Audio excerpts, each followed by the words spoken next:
Olá! Qual o termo correto para se referir a uma pessoa com deficiência? Isso ainda é um tabu?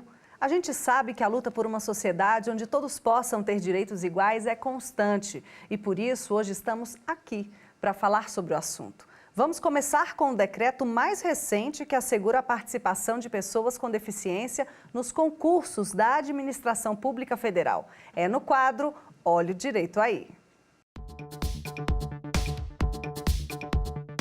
O decreto sancionado pelo presidente do STF e do CNJ, Dias Toffoli, quando assumiu interinamente a presidência da República, garante 5% dos cargos e empregos da Administração Pública Federal para pessoas com deficiência. O decreto obriga também a oferta de ambiente adaptado e a presença de uma equipe multidisciplinar. Pelo texto, por exemplo, um candidato com deficiência visual poderá agora fazer a prova em braille, com caracteres ampliados, gravada em áudio ou com uso de software de leitura de tela ou de ampliação de tela. E para discutir o assunto estão comigo aqui no estúdio Joelson Dias, vice-presidente da Comissão Nacional dos Direitos da Pessoa com Deficiência do Conselho Federal da OAB, e David Souza, que atua na promoção dos direitos da pessoa com deficiência no Distrito Federal.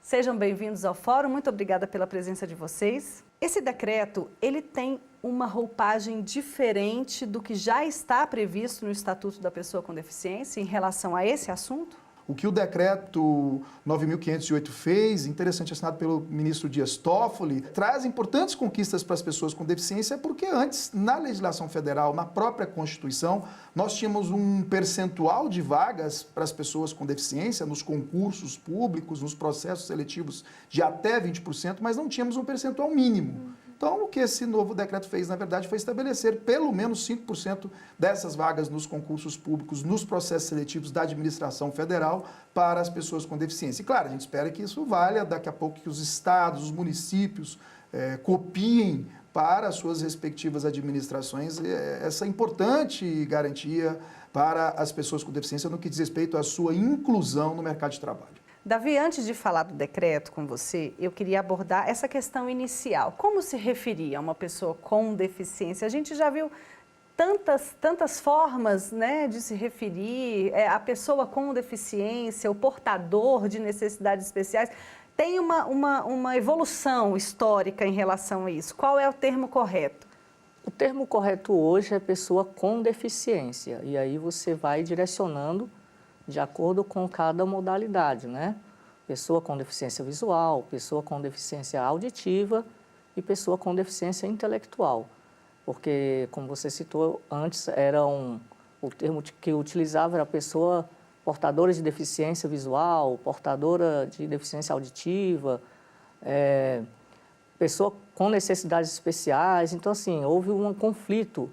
E havia também uma questão de interpretação. Às vezes a pessoa com deficiência se sentia meio que constrangida com certas pronúncias. Então hoje ficou um termo justo, correto e fácil de identificar. Me permita, até mais para enfatizar mesmo a questão da pessoa. Sim. O termo portador ela, né? antes dava, enfim, toda uma ênfase na questão médica da deficiência, como se a pessoa pudesse deixar em casa a sua deficiência, como se pudesse portá-la, como você porta um objeto, uma carteira, um livro, né? Então, a evolução, desde a Convenção da ONU, foi justamente nesse sentido, né? Toda a ênfase na pessoa. Bom, Davi, nós temos uma questão em relação a esse decreto, que são as tecnologias assistivas, né? O que são essas tecnologias e como elas podem auxiliar? Então, a tecnologia assistiva são os mecanismos que nós temos para facilitar com que aproveitemos da mesma qualidade tudo aquilo que uma pessoa comum tem, né? Seja na questão da internet, seja na questão de redes sociais, enfim. No processo seletivo, no que diz respeito ao concurso público, essas ferramentas são extremamente importantes porque faz com que o candidato com deficiência ele venha aproveitar do seu tempo de uma forma hábil, né? De 3 horas, 3 horas e meia, conforme cada banca exige em seus editais. A tecnologia assistiva hoje temos o leitor de tela, que descreve tudo aquilo que o usuário faz no computador. Ele lê um texto que é projetado no Word, no Adobe, enfim. E ele faz com que o candidato tenha uma independência melhor no que diz respeito à elaboração de sua própria redação, para justamente não cometer uma certa insegurança em que o leitor, no caso da deficiência visual, possa ter uma certa dificuldade no que diz respeito a ditar, né? Isso você perde muito tempo. Então, a tecnologia assistiva é de extrema importância para nós, porque a gente se sente praticamente igual, né? No que diz respeito a uma atividade tecnológica, vamos dizer assim. Bom, a ideia é essa, é se sentir igual mesmo, né, se sentir igual. Joelson, antes do decreto, como que funcionava essa questão da tecnologia assistiva? Não, isso sempre funcionou. A gente tem que ter a seguinte clareza: a administração pública, o Estado, a sociedade está em mora, está atrasada para com a efetivação dos direitos das pessoas com deficiência. Não é de hoje, não é desse decreto, não é da Lei Brasileira de Inclusão, não é nem da Convenção da ONU, é desde a Constituição de 88. A Constituição de 88 já trouxe absolutamente todos esses direitos, todas essas garantias. A Constituição de 88 já falava nessa acessibilidade. A Constituição de 88 foi quem falou pela primeira vez justamente nessa necessidade de reserva de vagas aí às pessoas com deficiências nos concursos públicos. Então as pessoas têm que ter noção disso, do atraso lamentável que o Estado brasileiro, a sociedade tem na efetivação desses direitos. Enfim, tínhamos a lei federal antes, a 8.112, estabelecendo esse percentual de até 20%. Muito já se fez em termos de acessibilidade, tecnologia assistiva, medidas de apoio para que as pessoas pudessem ali fazer o concurso com horário diferenciado, com libras, com ledor, enfim, com formato acessível às provas. E esse, na verdade, nem é mais, de uma certa forma, o grande problema. Porque, claro, a pessoa, quando se inscreve, pode pedir essa tecnologia assistiva, pode pedir essas medidas de apoio na realização das provas, e o decreto vem agora reforçando isso. O que importa é na hora, por exemplo, da própria definição das listas, porque às vezes se chamava uma lista inteira sem se chamar as pessoas com deficiência. Isso, enfim, não está muito claro qual é o percentual mínimo ali que tem que se garantir mesmo na hora de chamar de pessoas com deficiência. Isso é importante, é uma questão jurídica importante, porque no concurso, por exemplo, de 15 vagas, separando uma vaga ali para a pessoa com deficiência, como é que fica? Em que momento essa pessoa tem garantida ali, né, a sua nomeação? E depois o estágio probatório, né? Porque não adianta garantir regras para que as pessoas possam fazer o concurso e depois não lhes oferecerem um espaço acessível, um ambiente adaptado, uma comissão multidisciplinar que possa verificar quais as condições de apoio que essa pessoa com deficiência, aí já esse servidor ou servidora com deficiência precisa para poder cumprir o seu estágio em absolutas condições de igualdade com todos os demais servidores. Então, são alguns aspectos que o decreto veio, reforçou e, por isso, se apresenta hoje como muito importante na efetivação desse direito ao trabalho das pessoas com deficiência. Davi, como é que funcionam essas provas? Elas têm o mesmo tempo de duração para todas as pessoas? O conteúdo é o mesmo? O conteúdo é o mesmo porque a legislação já fala, né? Concorrer em condições de igualdade. Uhum. Então, assim, o que pode acontecer, a gente sugerir um tempo a mais, porque há uma diferença da pessoa que leu a prova com extrema independência, né? Do que uma pessoa que está lendo a prova para você, do que você está lendo uma prova em braille, ou até mesmo com a utilização da tecnologia assistiva. Ela já existia? Sim, mas com a qualidade muito ruim, né? E hoje a gente tem um alcance muito hábil, porque temos várias alternativas para isso, né? Temos o DelsVox e o NVDA, que são as ferramentas gratuitas que fazem com que possamos aí acompanhar. E aí hoje eu consigo acompanhar as 3 horas, né, de uma prova por conta dessa facilidade. E isso aí, é tudo um processo de evolução, né?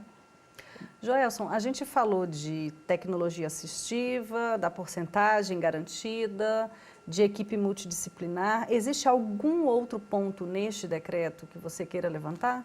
Bom, eu acho só reforçar a importância da participação das próprias pessoas com deficiência no acompanhamento de tudo isso. O Davi, com a, enfim, competência que lhe é peculiar, pontua com muita precisão que essa questão da tecnologia assistiva, das medidas de apoio, estão sempre em evolução. E aí é pensar as questões A questão da efetivação dos direitos das pessoas com deficiência de maneira macro. Por exemplo, nós temos nós temos uma emenda constitucional em 95, que é a chamada emenda do fim do mundo, porque limita o teto dos gastos, limita investimento em saúde, limita investimento em educação, enfim, fica difícil a gente falar em limitações aí em áreas tão sensíveis de direitos fundamentais, pensando que o Brasil acaba por separar recursos aí para pagar os encargos da sua dívida, ao invés de priorizar essas questões sociais. Claro que ninguém está falando aqui em calote de dívida, não é isso, mas é que a gente tinha que discutir mais democraticamente esse tema para que se sobrasse recurso, por exemplo, para a educação, para as pesquisas. O quanto as universidades não poderiam ajudar, apoiar, por exemplo, desde que financiadas as pesquisas no que diz respeito à tecnologia assistiva, no que diz respeito às medidas de apoio, porque tudo isso diz com inclusão. Quando a gente fala de tecnologia assistiva, o nome é muito sofisticado, medidas de apoio, o que a gente está querendo dizer com isso? Independência, autonomia, liberdade das pessoas com deficiência fazerem as suas próprias escolhas, não dependerem de apoio de um terceiro. Elas mesmas, com a tecnologia assistiva, com as medidas de apoio, poderem aí, ainda que com tempo diferenciado, com ledor, com libras, com formato acessível, mas elas mesmas poderem realizarem aí, enfim, esse seu sonho também de passarem no concurso público, serem nomeadas, empossadas e poder com isso sustentar a sua própria família. Ok. Eu peço licença para vocês agora, porque a gente vai partir para um breve intervalo. E você é de casa, não saia daí, que eu volto já já.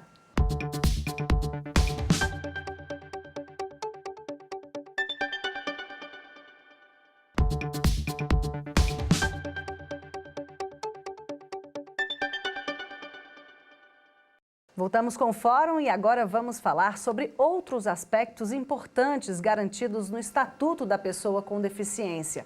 Mas antes, vamos saber um pouco mais sobre outro decreto que regulamentou a acessibilidade nos apartamentos residenciais e condomínios. Veja só. Rampas, corrimãos, elevadores. Neste condomínio em Brasília, todas as adaptações foram feitas para que pessoas com deficiência ou dificuldades de locomoção pudessem ter acesso às áreas comuns. Mas nem sempre foi assim.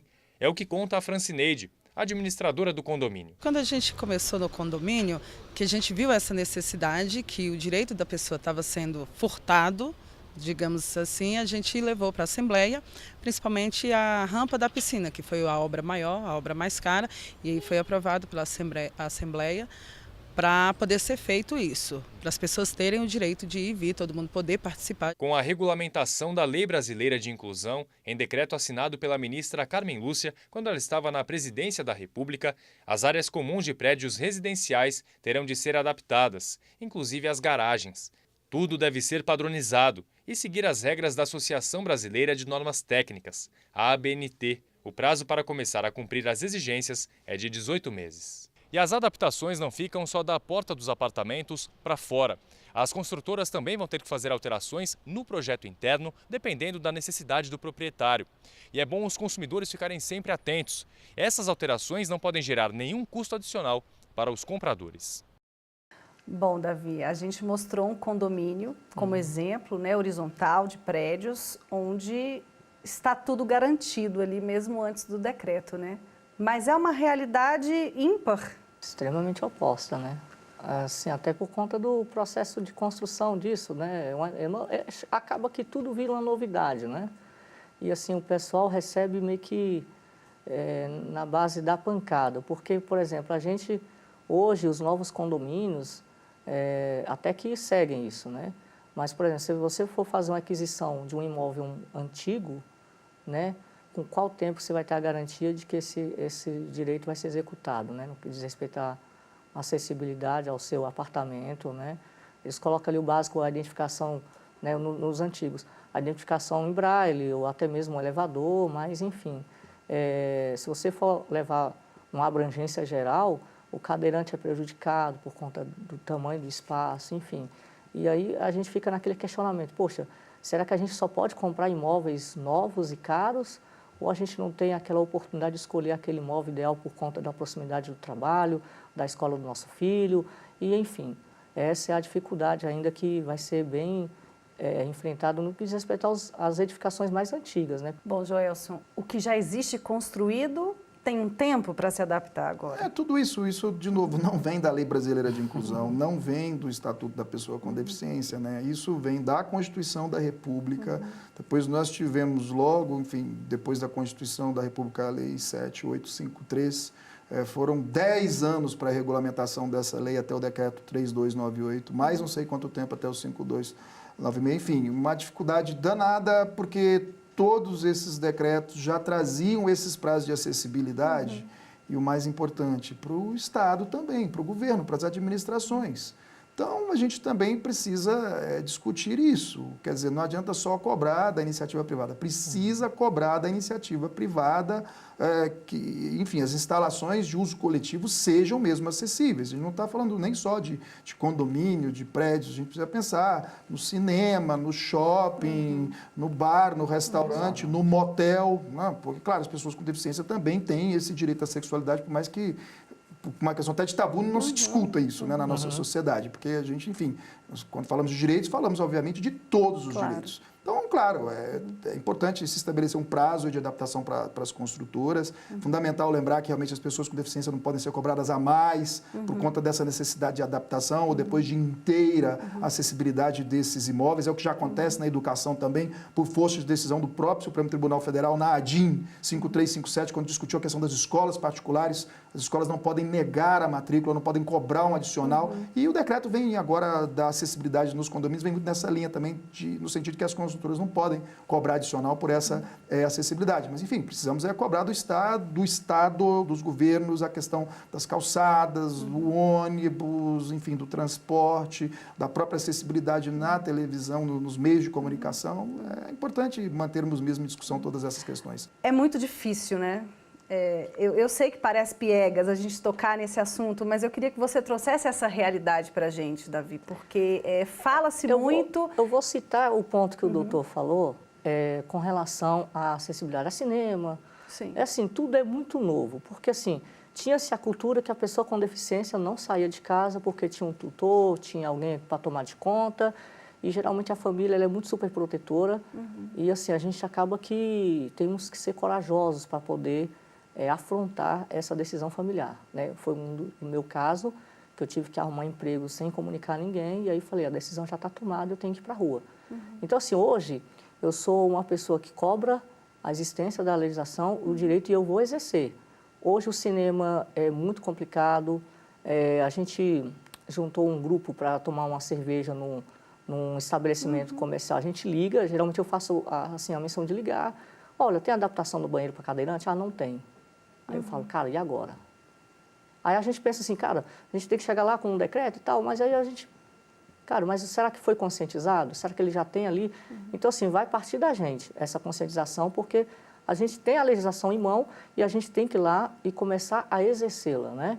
Para saber, para que o estabelecimento comercial, o cinema, a escola, a faculdade, ela venha fazer, poxa, já temos usuário para a gente realmente fazer o cumprimento da legislação. Você tem esse papel hoje, né? De cobrar, de ligar, você tem esse cuidado de ligar, você teve essa coragem de enfrentar a família e falar, não, eu vou, mesmo sabendo que eu vou encontrar um monte de desafio na rua. Exatamente. Mas tem muita gente que fica em casa, né?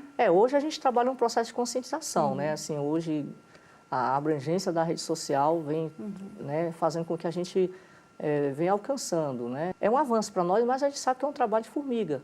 E a legislação, esse decreto veio para cima, meio que empurrar mesmo o acontecimento. Bom, Joelson, e falando em empurrar, né, tem uma questão no decreto que é sinônimo disso, né? Multa. Será que é preciso multar para que se cumpra? Quem é que fiscaliza isso? Assim, eu acho que tem uma questão comercial que os empresários, enfim, as pessoas jurídicas aí não se deram conta ainda. São cerca de 24 milhões de pessoas com deficiência no Brasil. Ou seja, 24 milhões de consumidores. Então, tinha que partir do empresário, sabe? A iniciativa de tornar acessível o seu comércio, o seu produto. E tinha que divulgar isso como atrativo mesmo para a sua clientela, para a fidelização da sua clientela. Ainda que ele não fosse aí um grande defensor dos direitos humanos, se ele visse essa questão só do ponto de vista comercial mesmo, do lucro, do retorno da clientela, talvez ele já se atentasse e cumprisse com tudo isso antes mesmo de qualquer notificação. Agora, eu digo sempre, é bom que a legislação exista, porque se não funcionar nessa sensibilidade econômica, se não funcionar numa sensibilidade em termos de direitos humanos, de dignidade da pessoa humana, de lembrar que a pessoa com deficiência tem exatamente os mesmos direitos como qualquer outra, da sua inclusão, da sua inclusão na sociedade, da realização do seu projeto pessoal de vida, então pronto, estão aí as instituições, estão aí a Defensoria Pública, o Ministério Público, a OAB, as entidades representativas das pessoas com deficiência, as próprias pessoas com deficiência para fazerem valer os seus direitos. E aí é claro que teremos uma primeira medida administrativa sempre, é claro, para que, enfim, respeitado aí o devido processo legal, contraditório, ampla defesa, para que aquele que esteja aí a infringir determinada norma, primeiro responda, explique, esclareça e no final, claro, tem aí a imposição da multa e até mesmo o direito das pessoas com deficiência, suas entidades representativas, buscarem o Poder Judiciário para poder fazer valer tudo isso que, enfim, esse arcabouço jurídico tão amplo assegura de direitos às pessoas com deficiência. Bom, a gente já sabe que tem multa, a gente já sabe que precisa ser fiscalizado, mas a gente tem que ter consciência também que é papel de todo mundo, né? Fiscalizar, é papel de todo mundo denunciar. Mas o nosso papel aqui na TV Justiça é educar também. Então, vamos dizer assim, a quem recorrer? E daí a importância, só essa discussão, nesse momento em que as pessoas simplesmente não se dão mais conta da importância dos direitos humanos, das garantias na nossa Constituição, a gente quase que volta no primeiro momento, que é o da conscientização. As pessoas lembrarem que elas próprias, alguém da família, alguém mais próximo ali, eventualmente pode se ver aí na necessidade de demandar, reclamar também a efetivação desses direitos. E aí, claro, não tem jeito, é a sociedade civil mobilizada, é uma questão de solidariedade. Solidariedade não é só um propósito filosófico, é um princípio constitucional, as pessoas também não lembram disso, não sabem, não lembram disso, e por isso, enfim, é que sempre recorrer aí à própria comunidade, às associações representativas das pessoas com deficiência, que não são poucas, está aí a OAB, o Ministério Público, a Defensoria Pública, não faltam entidades às quais as pessoas podem recorrer no primeiro momento para denunciar, tentar ali uma sensibilização, um esclarecimento, enfim, até que a pessoa se sensibilize mesmo aí no cumprimento desses direitos, e depois as ações judiciais cabíveis. Nós já temos hoje bastante jurisprudência, bastante julgados nos tribunais no que diz respeito à efetivação desses danos, desses direitos, assegurando às vezes até danos morais pelo não cumprimento dessas medidas de acessibilidade. Isso é considerado hoje discriminação contra a pessoa com deficiência e em muitas das situações isso é considerado inclusive crime. Então é bom que todo mundo realmente esteja bem atento aí a essa legislação da pessoa com deficiência, procure aí realizar os seus esforços para não incorrer em nenhuma dessas sanções administrativas ou mesmo no que seria mais grave na prática de alguma infração penal. Vamos respeitar e ligar o sinal de alerta também. Davi, nosso tempo está terminando, eu queria o seu último recado para as pessoas que estão assistindo a gente.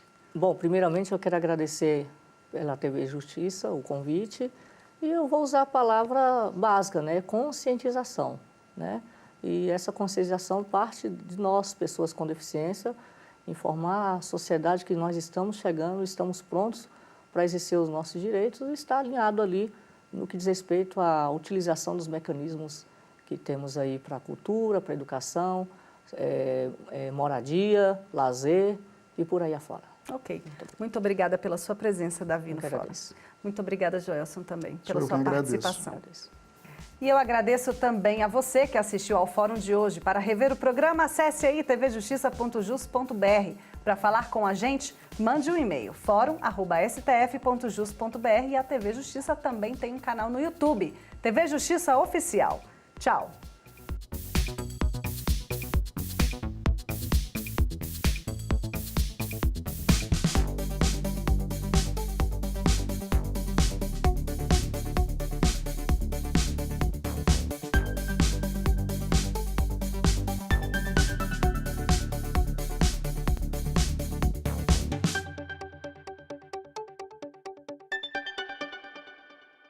Thank you.